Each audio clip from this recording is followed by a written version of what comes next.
them sheets. I appreciate your bowls.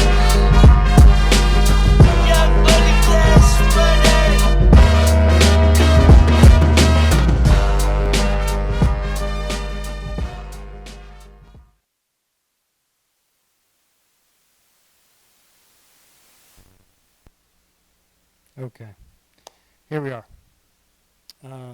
Back to podcasting. I had a little problem last week. For some reason, my stupid SD card would not work. Kind of upsetting.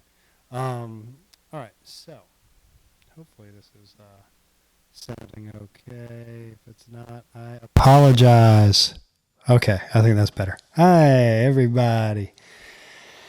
All right, so got stuff to talk to you about.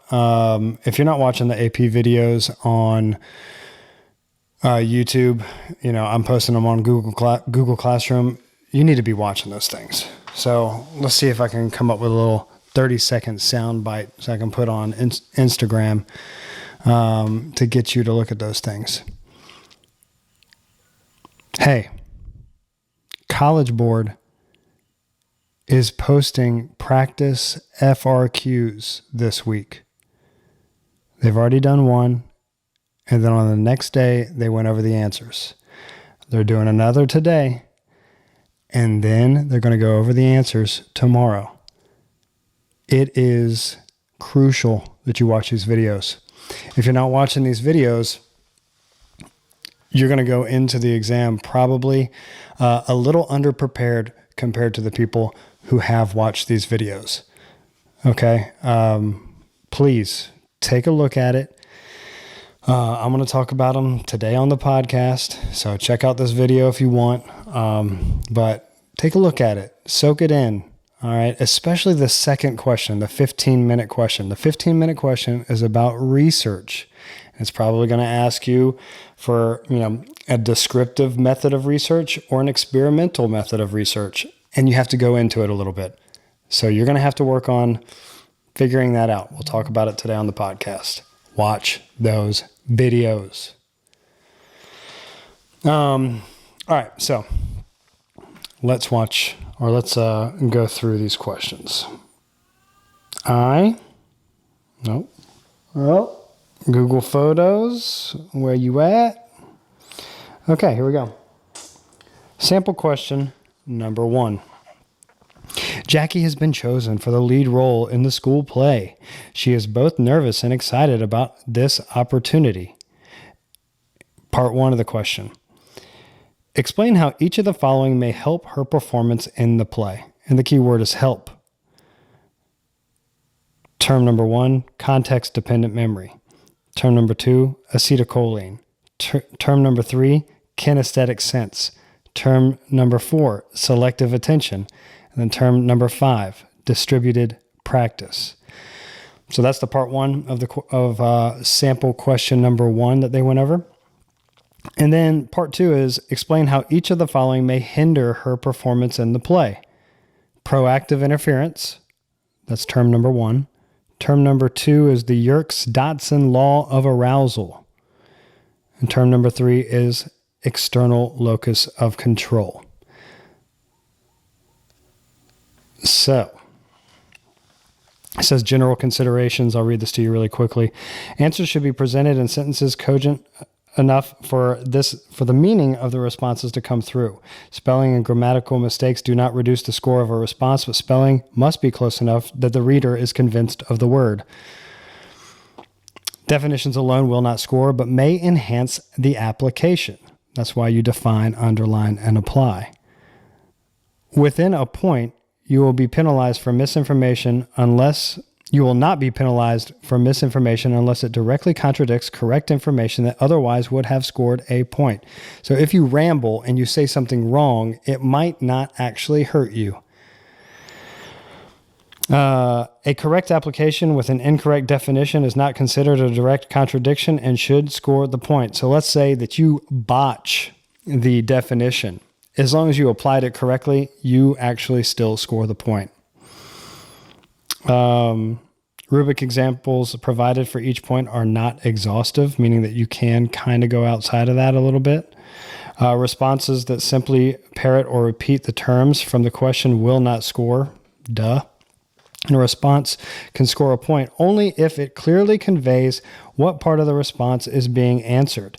It may be possible to infer what part of the question is being answered if it is answered in order. That is the key. Answer it in order.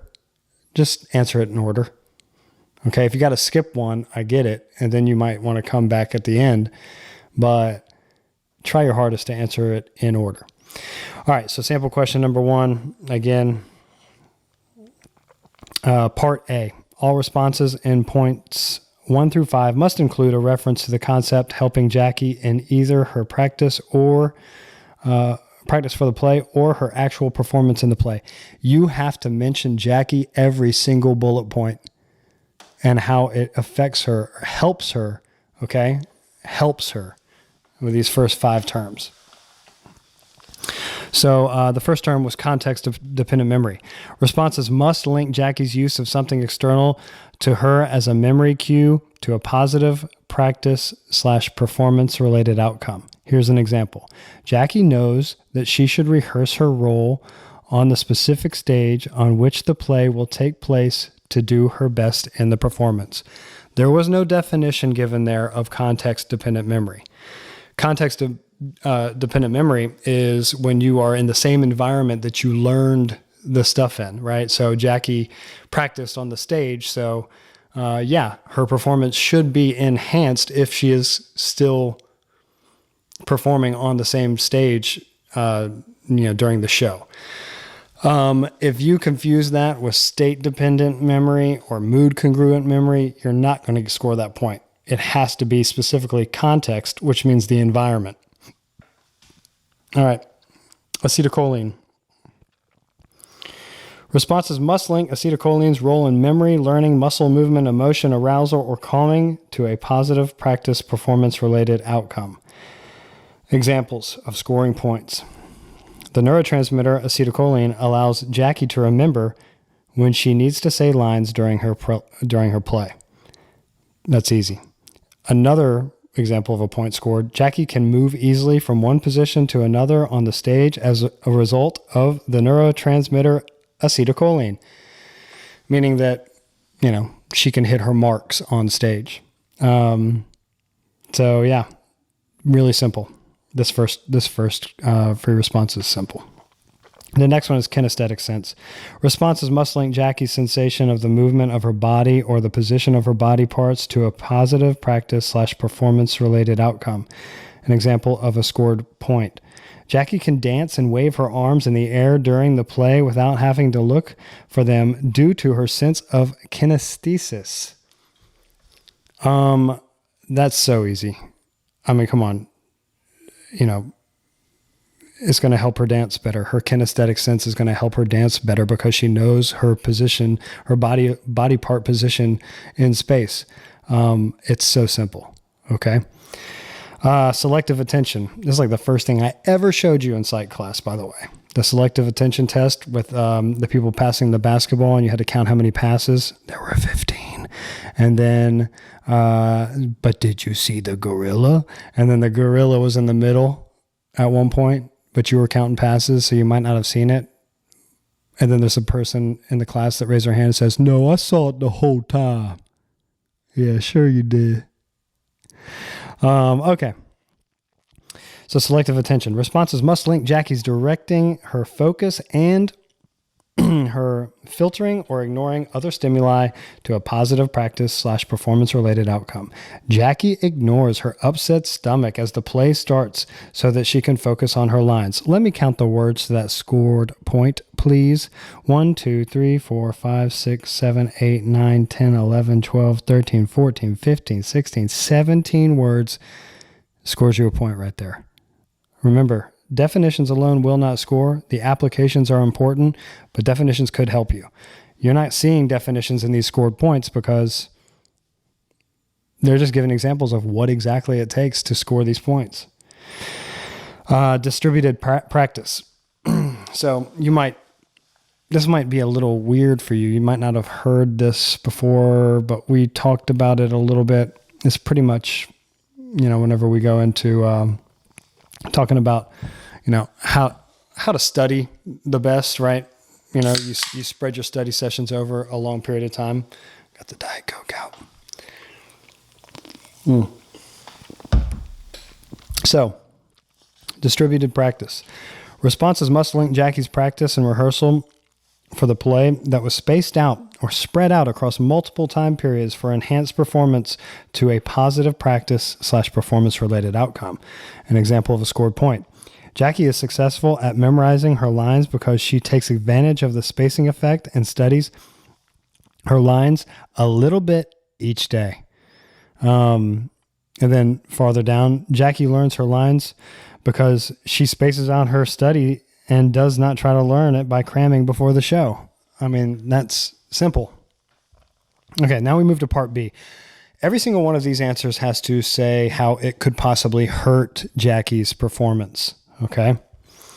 So, proactive interference. Responses must link an older memory interfering with the learning or retrieval of a new memory to a negative practice performance related outcome. Examples of scored points. Jackie forgets her line for the new play when she accidentally speaks a line from a play she was in last year. Jackie, you silly girl. Come on now. Focus.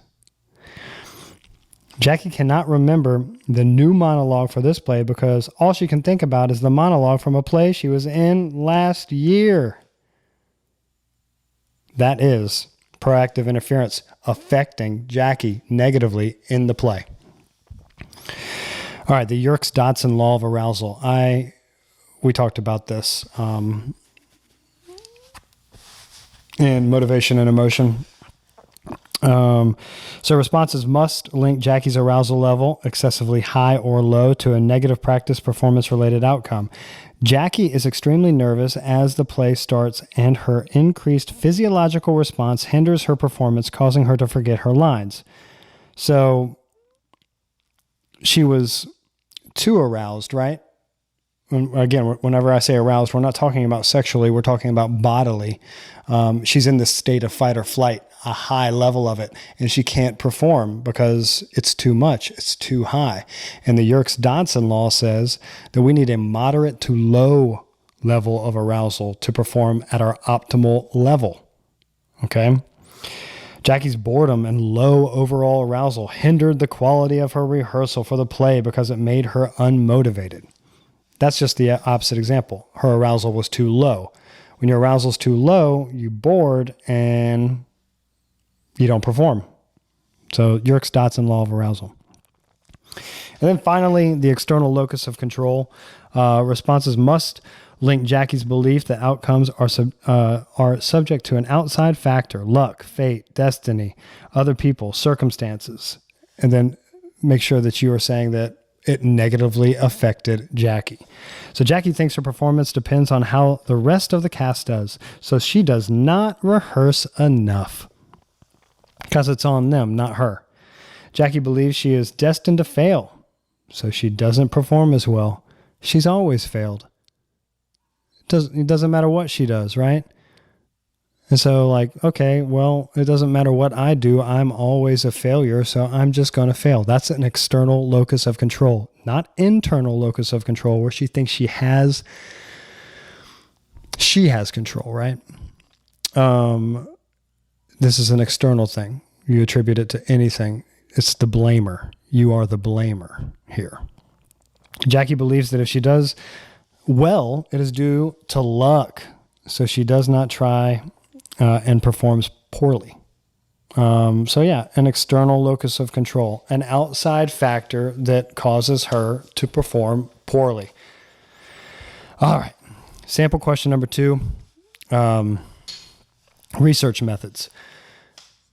This is going to be the 15-minute question. It's going to be a little difficult because this is what I usually do right before the exam, and I try to hit you guys hard with how to look at certain questions and build an experiment or a, experimental method or a descriptive method of this information that they give you. So this is a weird one. Hang with me right here. Let's make it happen. Sample question 2. The police chief of New York City states publicly that she sees a direct relationship between teenage arrests in New York City for violent crimes and the popularity among new city teens of especially violent New York City. Or what? I said New York City, but it's just New City. I'm going to start over again. The police chief of New City states publicly that she sees a direct relationship between teenage arrests in New City for violent crimes and the popularity among New City teens of especially violent television shows. So it asks you to do 5 things, and then there's an explanation component to it at the end. So these 5 things are: design a correlational study to research this claimed relationship. The next one is provide an example of the operational definition of variables in the study. Explain how the selection of participants should occur. Explain how the researchers will consider generalizability of the study. And then provide an example of the ethical consideration for this study. And then the final component of this question is the police chief concludes that watching violent television shows leads to teens committing violent crimes in New York City. Do you support her conclusion? Explain your response. So here we go. Design a correlational study to research this claimed relationship. So propose a correlational study, not an experiment. A correlational study is not an experiment. Remember, we're going to have to look at like a survey or a questionnaire or something like that and kind of build this like, scatter plot is what it's called, and check it out that way. You don't have to actually make a graph here at all. It's just, you have to know the difference between an experiment, which would be the scientific method, versus a correlational study where you're just kind of gathering information and comparing it to another set of data points. So surveys, questionnaires, interviews, case studies, all that kind of stuff can be mentioned here. Here's an example. The police department of New City surveyed a random sample of New City teens and collected data about how many hours of violent TV they watched and compared that with data from arrest records to determine a potential relationship. That's the example they give you. Provide an example of the operational definition of variables in the study. Remember, operational definitions are really just procedures. So, got to nail that down so that whatever can be replicated, right? So there's 2 methods that they could say that you could go here. Method A, identify 2 or more specific variables, not groups, so not people, appropriate for the study he or she designed. So TV violence and violent crime, that could be 2 variables. You have to hit variables here, not necessarily groups of people. Method B, a general explanation of the importance of operational definitions, even though specific variables are not described. You could have just said it is important to have operational definitions because it describes the procedures taken to do this research. And it causes, having operational definitions causes it to be replicable, right? Repeatable. And you would get that point. You don't even have to go into the variables. You just have to say, this is why operational definitions are important in the study. All right. Explain how the selection of participants should occur. You need to hit any type of like random selection or anything like that, right? So random sampling, random selection, representative sampling, so any procedure that controls for a demographic variable, gender, socioeconomic status, neighborhood, but any procedure for random selection of participants. If you just said the participants need to be chosen at random, boom, you're going to score that point. Okay? All right. Next one. Explain how researchers will consider generalize, I can't even say this word. Like, it's just too long for my brain to comprehend. Generalizability of the study. So here's some examples. The results can be applied to all New City teenagers because the research collected data from a random sample of New City teenagers. So basically it's like, okay, we can generalize this because we did choose random samples or random selection. Okay. Well, random sample. Or you can say this. Researchers can say that the positive correlation they found between arrest and violent TV watching applies to teenagers in similar cities because the sample was representative.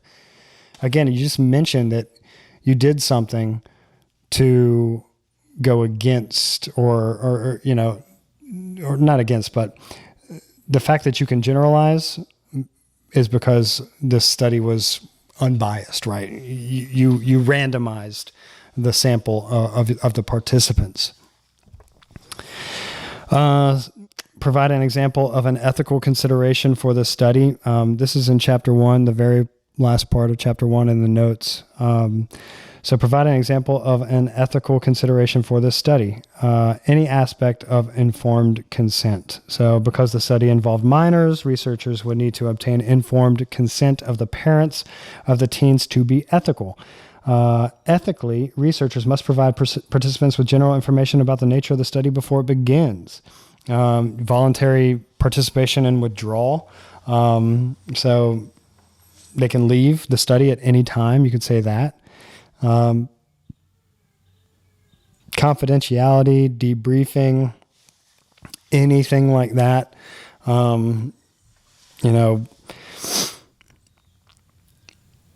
Protection from harm, that, these people involved in the study will not be harmed. Okay. It's all, the ethics of psychological studies are all listed at the very end of chapter 1 notes. Okay.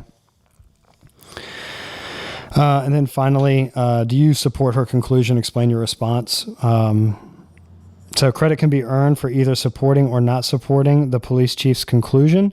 If you did not support the conclusion, the results of correlational studies may not be used for cause and effect conclusions. I would probably have gone in that direction. Correlation is not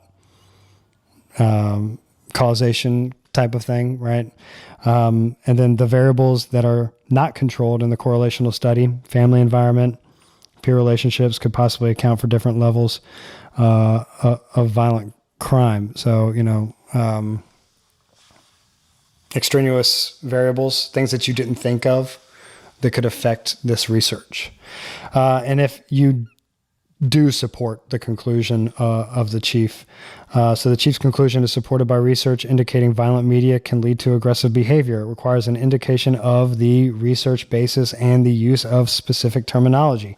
Research basis may be established through phrases like Bandura showed there is evidence that, or based on research, that observational learning does occur. And if a teen were to watch violent TV shows and observe it, they could possibly mimic